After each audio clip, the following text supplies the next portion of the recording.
நடிகையை கற்பழித்ததாக தொடரப்பட்ட வழக்கில் ரயில்வே அமைச்சர் சதானந்த கவுடா மகனுக்கு பெங்களூர் நீதிமன்றம் கைது வாரண்ட் பிறப்பித்துள்ளது.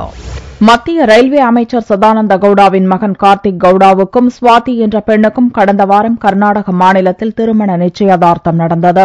நிச்சயதார்த்தம் நடந்த அதே நாளில் கன்னட நடிகை மைத்ரேயி தன்னை திருமணம் செய்து மோசடி செய்ததாக கார்த்திக் கவுடா மீது பெங்களூர் போலீசில் புகார் அளித்தார். புகாரின் அடிப்படையில் போலீசார் கற்பழிப்பு, மோசடி உள்ளிட்ட பிரிவுகளில் வழக்கு பதிவு செய்தனர். விசாரணைக்கு ஆஜராகும்படி 2 முறை போலீசார் சம்மன் அனுப்பிய போதும் கார்த்திக் கவுடா ஆஜராகவில்லை, தலைமறைவாகிவிட்டார். இந்நிலையில் கடந்த 30ஆம் தேதியன்று பெங்களூர் நீதிமன்றத்தில் முன்ஜாமீன் கேட்டு கார்த்திக் கவுடா சார்பில் மனு தாக்கல் செய்யப்பட்டது.